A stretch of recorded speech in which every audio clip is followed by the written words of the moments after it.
જય માતાજી મિત્રો, સ્વાગત છે મારી ન્યૂ વિડીયોમાં। તો દોસ્તો, આ વિડીયોમાં હું તમને બતાવવાનો છું કે તમે આયુષ્માન કાર્ડ માટે એલિજિબલ છો કે નહીં અને તમારું આયુષ્માન કાર્ડ બનશે કે નહીં, તો કેવી રીતના ચેક કરવું, બનેલું છે તો તે એક્ટિવ છે કે બંધ થઈ ગયેલું છે તે કેવી રીતના ચેક કરવું ઘર બેઠે, તો ચાલો હું તમને બતાવવાનો છું।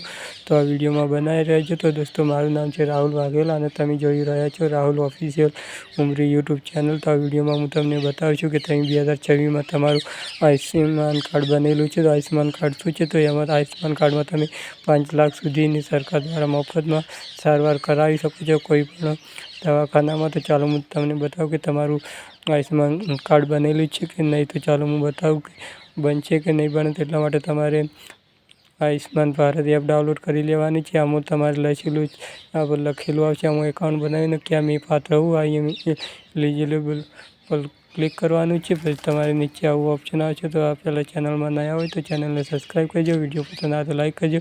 તો તમારી આ કોઈ પણ તમે જે રાજ્યના હોય તે રાજ્ય સિલેક્ટ કરવાનું રહેશે। ચાલો હું મારું રાજ્ય સિલેક્ટ કરી લઉં છું। રાજ્ય સિલેક્ટ કર્યા પછી તમને બીજું ઓપ્શન મળશે। તો હું મારું રાજ્ય સિલેક્ટ કરી લઉં છું। પછી તમારે સ્ક્રોલ કરવાનું છે।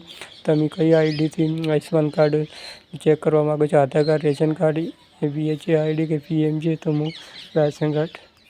હું રાશન કાર્ડ નંબરથી જોવા માગું છું। તમારે આ રાશન કાર્ડ નંબર ટાઈપ કરવાનો રહેશે। રાશન કાર્ડ નંબર ટાઈપ કરવા પછી તમારે આઈ એમ એલિજિબલ પર ક્લિક કરવાનું, ચેક એલિજિબિલિટી પર ક્લિક કરશો તો તમે થોડુંક લોડિંગ લેશે। પછી તમને જોવા મળી જશે કે તમારા કેટલા મેમ્બરના આયુષ્યમાન કાર્ડ બનેલા છે અને તમે એલિજિબલ છો કે નહીં। તો હું એલિજિબલ છું અને મારું આયુષ્યમાન કાર્ડ બનેલું છે। તો यहाँ પર તમને એક્ટિવ લખેલું, તમારો ફોટો, તમને यहाँ પર તમારી PMJ ID, family ID, BFG number, તમારું નામ બધું જોવા મળી રહેશે।